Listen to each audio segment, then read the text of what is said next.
Assalamualaikum warahmatullahi wabarakatuh. Nama saya Muhammad Anugrah Wibamukti dengan NIM 05100018. Saya di sini sebagai mahasiswa sipil Trisakti angkatan 2018. Gue pengen nanya nih tentang apa? Tegangan ini Tegangan tanah efektif ya? efektif. Oh, itu sih gue pernah tahu tuh Materi gue lagi itu tuh. Di sini tuh ada dua hal dulu. Pertama, dua hal dulu yang kita perlu bahas. Pertama itu ada yang namanya pada tanah yang harus mendukung fondasi dengan berbagai bentuk. Umumnya itu terjadi kenaikan tegangan. Kedua, yaitu kenaikan tegangan pada tanah tersebut bergantung pada beban per satuan luas di mana fondasi berada. Kedalaman tanah di bawah fondasi di mana tegangan tersebut ditinjau dan faktor-faktor lainnya juga.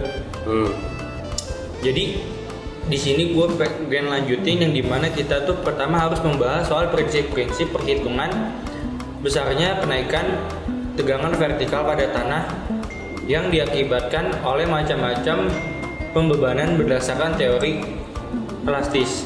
Jadi teorinya itu ada tiga. Pertama ada yang namanya beban jalur melingkar. Kedua ada yang namanya beban bujur sangkar, dan yang terakhir itu adalah peningkatan beban di bawah timbunan. Nah, jadi prinsip yang bakal pertama gue jelasin itu adalah prinsip beban bujur sangkar. Prinsip beban bujur sangkar itu dimana prinsip perhitungan beban bujur sangkar itu menggunakan perhitungan beban jalur memanjang, dan itu L-nya untuk L-nya itu digunakan untuk keseluruhannya, bukan perbagiannya atau per meternya. Nah itu kalau misalkan buat beban bujur sangkar, pertama lo harus mencari A, yang dimana A itu rumusnya B kali L. Nah kalau misalkan udah ketemu hasilnya, jangan lupa dikasih satuan meter persegi, itu satuan dari A. Sedangkan tahap kedua, lo harus mencari yang namanya Q kecil. Nah rumus Q kecilnya itu adalah Q besar per A ditambah WF per A kali volume gambar. Nah kalau lu bingung si WF itu apa, WF itu sama aja kayak B kali L kali 1. Nah satunya apa nih? Satu itu adalah ketentuan dari si rumusnya. Nah untuk B dan L nya yang dari kita pas nyari A itu kita pakai nantinya. Nah habis itu udah tuh lu hitung dan lu akan mendapatkan hasilnya. Jangan lupa dikasih satuan yang namanya kilonewton per meter. Dan terakhir, tahap ketiga, lu harus mencari delta sigma V, yang dimana rumusnya itu adalah sumbu Z dikali I kecil. Sumbu Z-nya itu lu bisa ketahui di mana. Pertama dari soal tuh nyambung ke grafik. Nanti ada gambarnya, bakal gue tunjukin kok.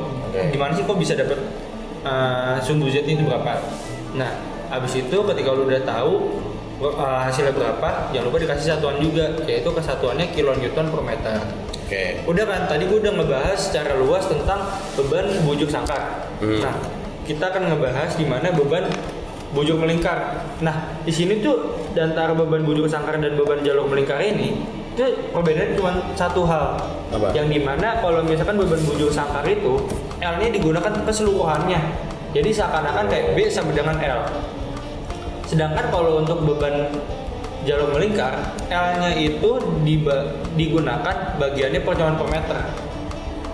Nah ini berarti tinggal yang terakhir ya Nuk ya, yang peningkatan tegangan di bawah timbunan. Nah itu gimana tuh? Jadi untuk peningkatan tekanan di bawah timbunan, pertama itu lo harus mencari Q. Nah Q itu rumusnya adalah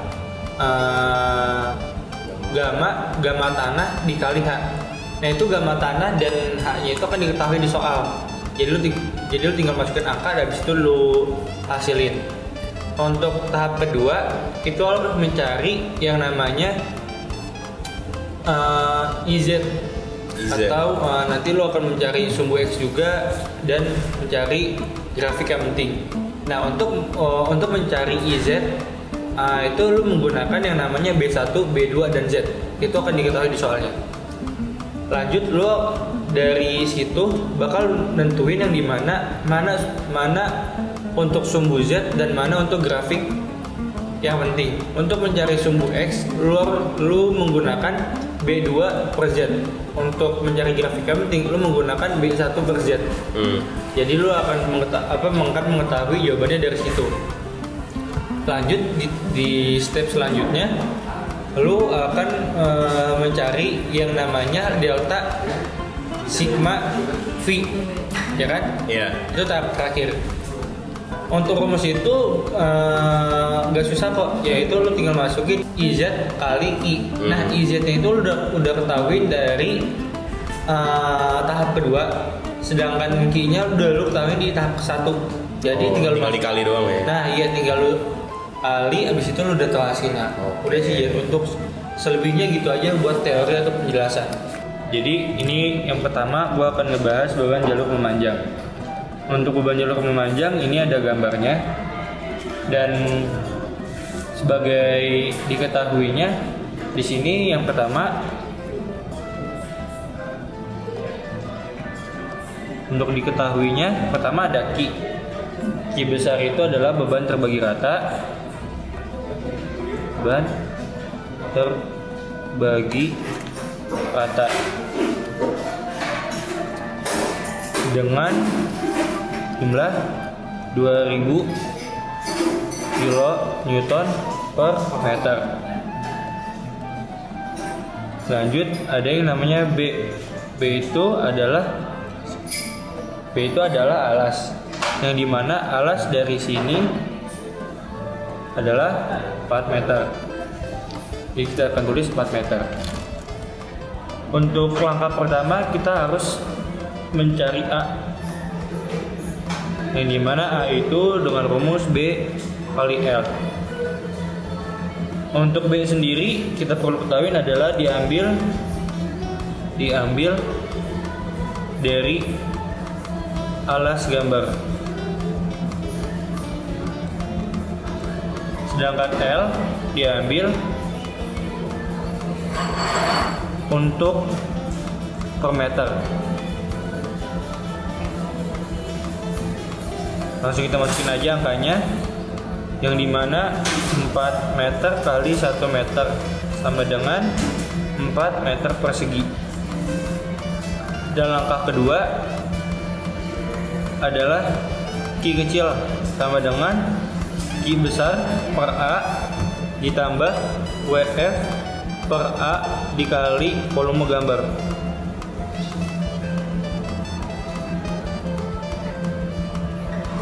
Untuk lebih jelasnya lagi, Q-nya itu kita udah diketahuin ada 2000, A-nya adalah 4, WF itu termasuk B kali L kali 1, yang dimana B-nya 4, L-nya 1 dan kali 1 dibagi dengan 4. Volume gambar itu adalah keseluruhan dari sini dengan jumlah 24. Kita langsung jumlahin aja dengan hasil 524 kN per meter persegi.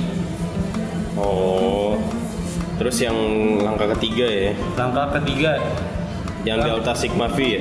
Iya, langkah ketiga kita akan menggunakan grafik ini, yang dimana sumbu Z itu adalah 3B.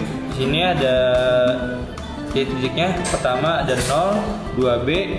Di tengah antara 2B dan 4B ada 3B. Oke. 4 sampai ke 6, di tengahnya ada 5B. Begitupun seterusnya.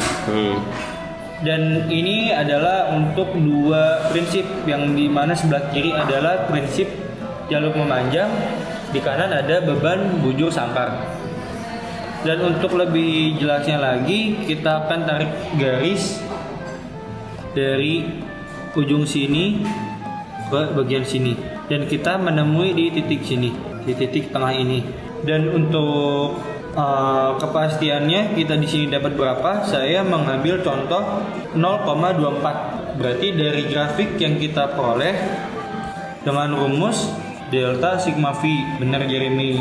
Habis itu kita masukin rumus sumbu Z kali Q kecil yang kita udah cari di atas.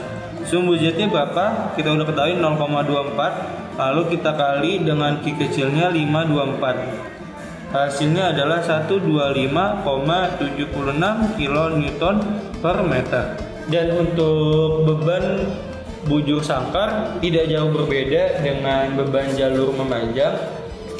Untuk diketahuinya sama seperti yang di beban jalur memanjang. Jadi kita langsung masukin aja.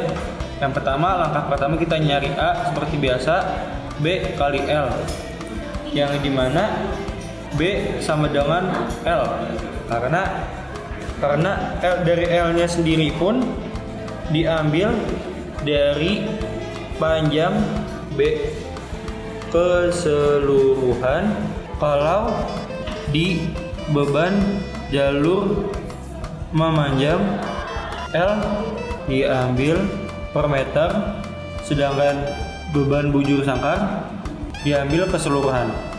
Jadi di sini 4 dikali 4 karena L-nya diambil keseluruhan, sama dengan 16 meter persegi. Untuk tahap kedua kita masukin seperti biasa Q kecil sama dengan Q besar per A ditambah WF per A kali volume gambar. Di sini ada perbedaan di WF-nya karena dari atas pun L-nya udah 4, berarti 4 kali 4 kali 1 per 16 kali 24. Hasilnya adalah 149 kN per meter persegi. Tahap ketiga kita akan masuk ke grafik atau ke tabel di sini, yang dimana sumbu Z-nya kita memakai 3B, tapi karena di sini posisinya berbeda, jadi kita fokus di sebelah kanan, yang dimana 3B-nya itu adalah jalur di sini. Pada titik sini ditentukan, dan saya memperkirakan untuk di posisi ini dengan jumlah 0,062 Ki. Jadi dari grafik yang diperoleh nilai sebesar 0,062 Ki. Berarti rumusnya delta sigma V sama dengan sumbu Z yang masukkan 0,062 dikali 149. Hasilnya adalah 9,238 kN per meter. Jadi sekian untuk contoh soal yang saya berikan kepada Jeremy, yaitu ada dua prinsip. Yang pertama adalah beban jalur memanjang, dan terakhir ada beban bujur sangkar.